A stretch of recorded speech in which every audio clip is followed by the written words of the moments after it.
یہ بدبخت ہمیں ایک ٹیم سے محروم کرنا چاہتے تھے. اللہ تعالیٰ نے پوری KPL ہماری جھولی میں رکھ دی کہ اب پہلے ہم صرف اپنی ایک ٹیم ہوتی اور ایک ٹیم کے کھلاڑیوں کے لیے تگ و دو کرتے یا بھاگ دوڑ کرتے. اب شکر الحمدللہ پورا ٹورنامنٹ ہماری چھتری کے نیچے ہوگا.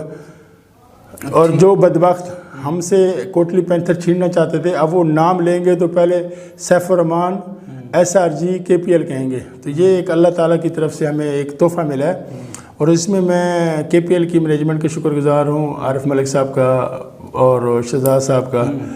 تو عزت و ذلت کے خزانے تو اللہ کے ہاتھ میں, کسی کے ہاتھ میں نہیں ہے. تو کیونکہ یہ بہت سے ہمارے چاہنے والوں کے بھی دلوں میں تھی اور جب ان کے ڈرافٹ ہوئے لوگ پوچھتے تھے کہ آپ کی ٹیم کون سی ہے.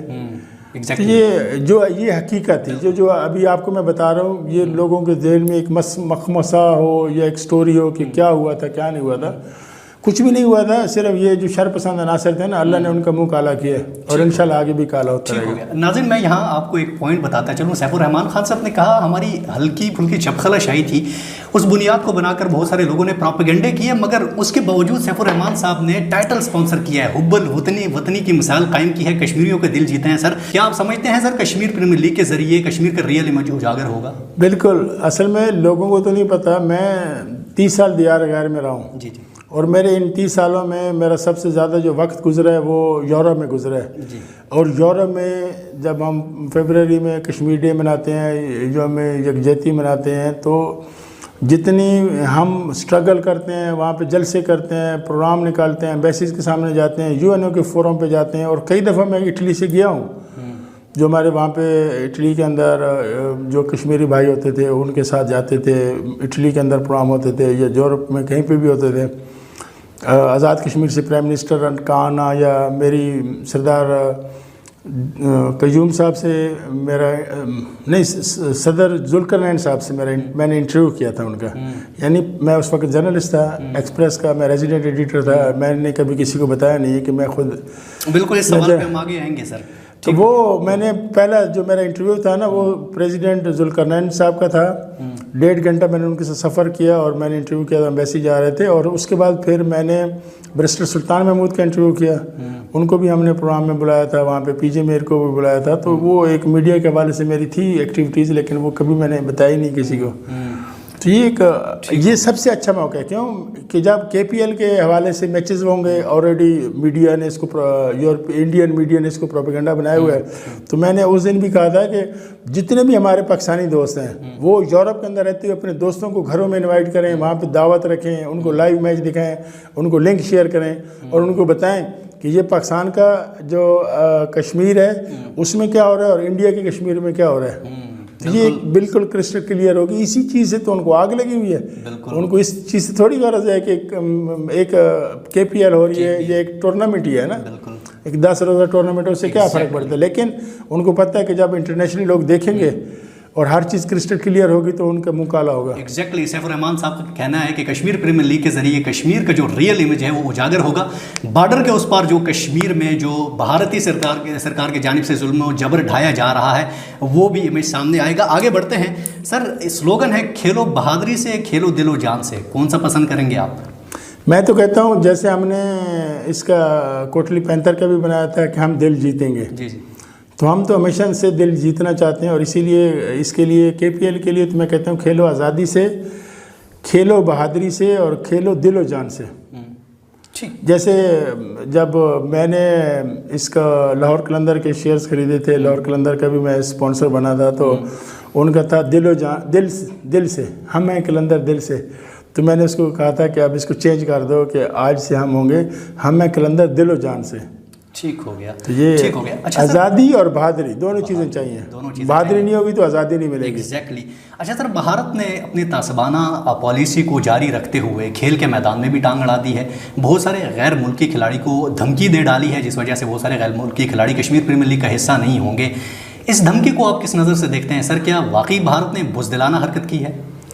وہ میں اکثر لوگوں کو مثال دیتا ہوں کہ اگر آپ گھر جا رہے ہیں, آپ گھر میں جا رہے ہیں اور راستے میں کتا بھونکنا شروع کر دے گا تو اس کا مطلب یہ تھوڑی ہے آپ گھر نہیں جائیں گے. یہ تو بھونکتے رہیں گے, ان کا کام ہے. یہ ان کے گھر میں کسی کو طلاق ہو جائے تو وہ سمجھتے ہیں پاکستان نے کرائی ہے. تو یہ ایک بدبختی ہے ان کی. ان کو ایک کرکٹ کے میدان سے کسی کو کیا ہونا, لیکن یہ ہے کہ وہ چور ہے نا, ان کے دل میں چور ہے, ان کے دل میں خوف ہے, ان کو پتہ ہے کہ انہوں نے بلوں سے ہمیں مارنا ہے.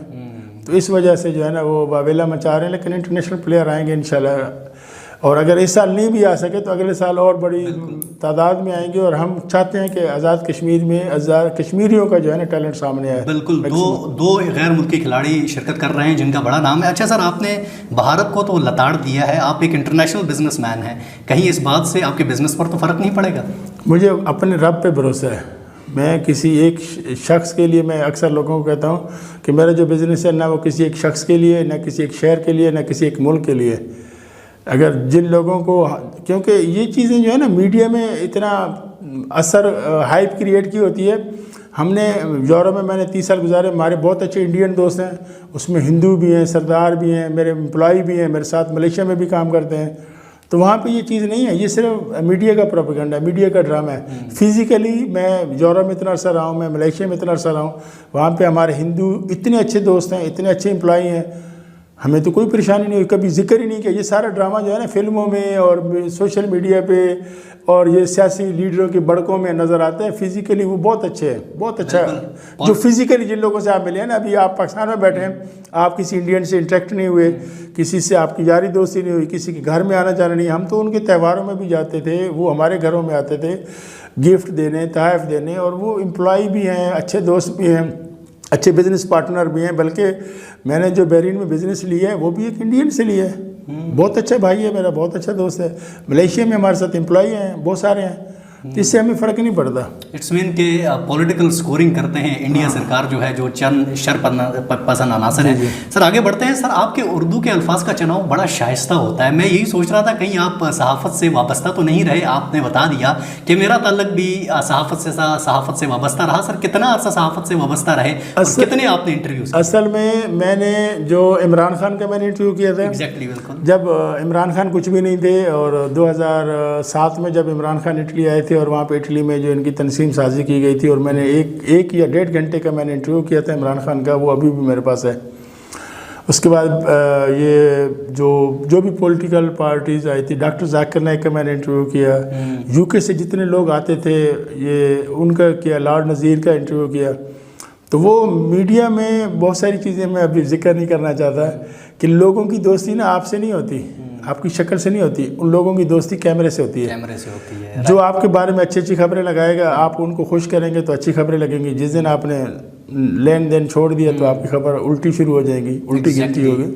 تو یہاں پہ ہم چاہتے ہیں کہ زرد صحافت کو پروان چڑھانے کے بجائے جو حقیقی صحافی ہیں, جو نیوٹرل کردار ادا کریں. یہ نہیں ہے کہ ایک پارٹی کے فریق بن جائیں.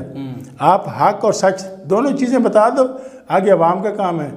تو میں نے جب میڈیا کا کام کیا بہت اچھے لیول پہ کیا. اور دوسری یہ کہ میری تعلیم و تربیت کراچی کی ہے, میں کراچی سے پڑھا لکھا ہوں, تو اس وجہ سے اردو اور اچھی ہے, اور کوشش کرتے ہیں کہ الفاظ اچھے چنے جائیں. ٹھیک ہو گیا. اچھا سر یہ بتائیے گا, SRG گروپ کے آنے سے KPL پر بین الاقوامی سطح پر کیا اثرات پڑیں گے؟ اصل میں وہ کہتے ہیں نا بھائی گاڑی کو چلانے کے لیے پیٹرول چاہیے. جی جی. آپ کو یاد ہوگا میں نے جب یاسر شاہ کے کرکٹ ٹورنامنٹ کو سپانسر کیا تھا تو وہاں پہ فخر زمان تھا, تو اس نے مجھے بیٹ سائن کر کے دیا. تو میں نے اس کو کہا تھینک یو. تو کہتے سر آپ کو تھینک یو کرنے کی ضرورت نہیں, ہمیں آپ کو تھینک یو کرنا چاہیے کہ آپ ان پہاڑوں میں, ان جنگلوں میں, ان ریگستانوں میں, یہ جو KPK میں جہاں لوگ آنا نہیں چاہتے, آپ ملیشیا سے آئے ہیں اور اس کو سپورٹ کر رہے ہیں. تو جو لوگ کرکٹ کو یا کوئی بھی سپورٹ ہو, ہم تو ہر طرح کی سپورٹ کو سپانسر کرتے ہیں, تو اس سے ان کھلاڑیوں کے اندر حوصلہ آتا ہے, اور ان کے اندر ایک جیسے وہ خون ہے نا, خون کی طرح ایک سپانسرشپ ہے, خون ہے. ظاہر ہے ہم نے مین آف دی میچ کے ایوارڈ ہم نے دینے ہیں, بیسٹ ٹورنامنٹ کے ایوارڈ دینے ہیں, جتنے بھی ہم انعام دیں گے وہ ہماری طرف سے جائیں گے, اس ٹیم کے لیے بھی اور ان کھلاڑیوں کے لیے بھی. تو ایک خون کی طرح حیثیت رکھتی ہے, اور بہت اچھا ہونا چاہیے.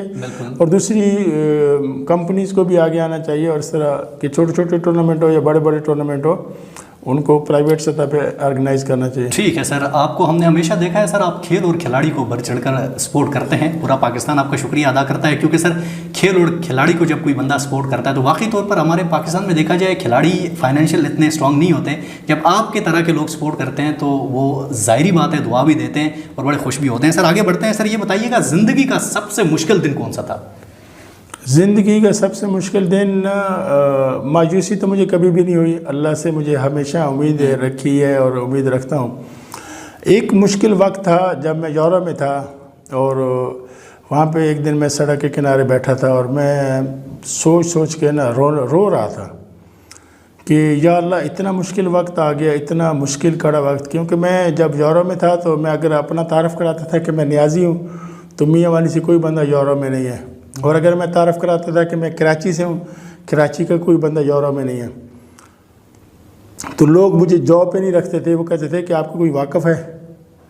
ظاہر ہے وہاں پہ جو یہاں پہ ہمارے گجرات کے لوگ ہیں یا پنڈی کے لوگ ہیں یا سیالکوٹ کے لوگ ہیں, جو ایک یورپ میں گیا تو وہ اپنے گاؤں کے گاؤں لے گئے, تو وہ برادری سسٹم ہے. اب میری کوئی جان پہچان نہیں تھی, کوئی واقفیت نہیں تھی. میں ملیشیا سے جب اٹلی گیا تھا تو مجھے لوگ جاب پہ نہیں رکھتے تھے کہ میرا ریفرنس کوئی نہیں ہے. تو اس وقت رونا آتا تھا کہ یار کیا کیا جائے. زندگی کا سب سے مشکل دن تھا. سر آگے بڑھتے ہیں. سر آپ کی ایک بات مجھے بڑی پسند ہے, مان لو تو ہار ٹھان لو تو جیت. سر پاکستان کی اسٹریم میڈیا کی بات کی جائے, جتنے بھی بڑے بڑے ڈیجیٹل پلیٹ فارم ہیں, 5th جنریشن وار کو مد نظر رکھتے ہوئے آپ کے خلاف پروپیگنڈا کرتے ہیں. سر تنقید سہنا بڑا مشکل کام ہوتا ہے, اس کے باوجود آپ حشاش بشاش نظر آتے ہیں, ان کا مقابلہ کرتے ہیں, یہ کیسے ممکن ہے؟ اصل میں دیکھیں جی, وہ میں جیسے میں کہتا ہوں کہ جھوٹ جو ہے نا کبھی منزل پہ نہیں پہنچتا, ہمیشہ سچ منزل پہ پہنچتا ہے. ان کی نیگیٹیوٹی کی وجہ سے ہمارے بزنس میں فائدہ ہوا ہے. اچھا, ظاہر ہے 2%, 3% یا 5% وہ لوگ ہوتے ہیں جو نیگیٹیوٹی سن کر پریشان ہو جاتے ہیں. آج بھی ہمارا کورٹ میں ڈیٹ تھی اور وہاں پہ کچھ بھی ایسی بات نہیں ہوئی, لیکن جو شرپسند عناصر ہیں انہوں نے تو خبریں لگا دی جی یہ اریسٹ کر لیا گیا, کسی نے کہا اریسٹ ہو گئے, کسی نے کہا اریسٹ کر لیا گیا ہے, کسی نے کہا وہاں سے بھاگ گئے ہیں. تو میں آپ کے سامنے بیٹھا ہوں, نہ میں کہیں بھاگا ہوں نہ مجھے کسی نے اریسٹ کیا ہے. اور یہ میرا یقین ہے کہ اگر میرا اللہ چاہے گا تو مجھے کوئی ہاتھ بھی نہیں لگا سکتا, چاہے ساری دنیا کی طاقت اور قوت ایک طرف ہو جائیں. اور جب اللہ کا حکم ہوگا تو وہ کوئی بھی نہیں چاہے گا اور مجھے اندر کر دیا جائے گا یا میں اندر چلا جاؤں گا. تو یہ عزت و ذلت کے خزانے اور یہ ٹائم کی ڈیسیجن اللہ کا ہے, کسی ایک شخص کے ہاتھ میں نہیں ہے. جس کے ہاتھ میں قلم ہے یا جس کے ہاتھ میں ایک چینل ہے اور وہ پروپیگنڈا کرتا ہے, جھوٹ بولتا ہے, اس سے ہمیں فائدہ ہوتا ہے. لوگ ہنستے ہیں. شروع میں تھا جب ہم نئے تھے, ہمارے فیس بک کے اوپر بھی کوئی نیگیٹو کمنٹس ہوتا تھا, لوگ پریشان ہو جاتے تھے. اب ہمارے خلاف ہر آدھے گھنٹے بعد ویڈیو بنتی ہے اور شکر الحمدللہ اس نیگیٹو ویڈیو کی وجہ سے ہمارے بزنس میں بہت اضافہ ہو رہا ہے. اور میں ان کو سلوٹ کرتا ہوں جو ہمارے خلاف ویڈیو بناتے ہیں, کیونکہ ان کی وجہ سے ایک ہمارے فری لانسر ہے نا. ابھی آپ اگر کسی اچھے چینل کو انٹرویو دو تو بھی پیسے دینے پڑتے ہیں, کسی یوٹیوبر کو ہائر کرو اس کو بھی پیسے دینے پڑتے ہیں. تو یہ ہمارے فری لانسر ہیں, ہم ان کے شکر گزار ہیں. ڈائریکٹلی نہ سے انڈائریکٹلی ہم سے ہی کھا رہے ہیں. اچھا سر, سیف الرحمان خان نیازی تا قیامت تک پاکستان میں رہیں گے اور پاکستان کا نام روشن کرتے رہیں گے, یہ بھی ذرا کیمرے میں بتا دیں. بہت سارے لوگ کہہ رہے ہیں سیف الرحمان خان صاحب کل جا رہے ہیں جی یورپ, کل جا رہے ہیں باہر جی, تھوڑا سا ان کو. اصل میں پتہ کیا ہے, دو عجیب طرح کے لوگ ہیں. اگر میں باہر جاتا ہوں تو بھی پریشان ہو جاتے ہیں, میں پاکستان میں رہتا ہوں تو بھی پریشان رہتے ہیں. مسئلہ یہ ہے کہ جس بندے نے 30 سال یورپ میں گزارے ہو نا, اس کے لیے یورپ کوئی معنی نہیں رکھتا. بالکل. جن لوگوں کا ڈریم ہے نا یورپ جا کے کام کرنا, میں نے یورپ میں جا کے ہر کام کیا. میں یہ نہیں تھا کہ میں کوئی خاندانی کوئی نواب تھا یا میں لینڈ لارڈ تھا. میں سیلف میڈ پرسن ہوں. میں نے وہاں ہوٹلوں میں بھی کام کیا ہے, وہاں پہ ہم نے ہر طرح کی مزدوری کی ہے, محنت مزدوری کی ہے, اور محنت مزدوری کر کے آج ہم اس جگہ پہ پہنچے ہیں. میں سیلف میڈ پرسن ہوں. مجھے کہیں سے کوئی فنڈنگ نہیں ہوئی, کہیں سے مجھے آباء و اجداد کے خزانے نہیں ملے. تو جو لوگ محنت سے کام کرتے ہیں وہ انشاءاللہ کامیاب رہتے ہیں. ہم نے پاکستان میں ہی رہنا ہے, کیونکہ اگر مجھے باہر رہنا ہوتا تو میں پاکستان آتا کیوں. یہ جو میرا آن لائن بزنس ہے یہ ساری دنیا میں چلتا ہے, اور پاکستان سے میں ہوں یا نہ ہوں, دنیا کی جس چیز میں بیٹھوں یہ چلتا رہے گا. تو یہ ان لوگوں کا ایک پروپیگنڈا ہے. انشاءاللہ میں پاکستانی ہوں اور انشاءاللہ پاکستان میں دفن ہونا ہی پسند کروں گا, کسی اور ملک میں نہیں. ٹھیک ہے سر. آخری سر سوال کریں گے پھر آپ سے اجازت چاہیں گے. سوال نہیں ہے سر, میں چاہوں گا پاکستانی غیور قوم کو کوئی میسیج دیجیے گا, پھر آپ سے اجازت چاہتے ہیں. پاکستانی قوم جو ہے نا, جتنا ٹیلنٹ ہماری پاکستانی قوم میں ہے کسی میں بھی نہیں ہے. شرط یہ ہے کہ یہ اپنے ٹیلنٹ کو صحیح طریقے سے, صحیح راستے پہ, صحیح طریقے سے یوز کرنا شروع کر دیں. ان سے بڑی غیور, ان سے بڑی ذہین, ان سے بڑی انٹیلیجنٹ قوم پوری دنیا میں نہیں ہے. جو یہ چاہیں کر سکتے ہیں. شرط یہ ہے کہ ایک دفعہ ایک ول پاور لیں, فیصلہ کریں, فیصلہ کر کے یہ سارا کچھ کر سکتے ہیں. اور ان کو صرف کمانڈ کی ضرورت ہے, کوئی ان کو گائیڈ کرنے والا ہو, کوئی ایک لیڈر ایسا مل جائے جس کے یہ پیچھے لگ جائیں تو انشاءاللہ پوری دنیا کو میں پاکستان کا لوہا منوا روشن کر سکتے ہیں. بہت شکریہ sir, once again thank you so much, آپ نے پاکستان اسپورٹس ٹی وی کو وقت دیا. ناظرین, یہ تھے ہمارے ساتھ international business man S R group کے سی ای او سیف الرحمان خان نیازی صاحب. آپ نے ان کی دلچسپ گفتگو سنی. انشاءاللہ کے پی ایل کے میدان میں بھی یہ آپ کو نظر آئیں گے, پاکستان کے ہر میدان میں آپ کو نظر آئیں گے, چاہے وہ کھیل اور کھلاڑی ہو, ہر کسی کو یہ سپورٹ کرتے ہیں. آج کا پروگرام اختتام پذیر ہونے جا رہا ہے. ایک نئے پروگرام میں دوبارہ ایک نئے مہمان کے ساتھ دوبارہ آپ کی خدمت میں حاضر ہوں گے. مجھے اور میری پوری ٹیم کو اجازت دیجیے گا. اللہ حافظ.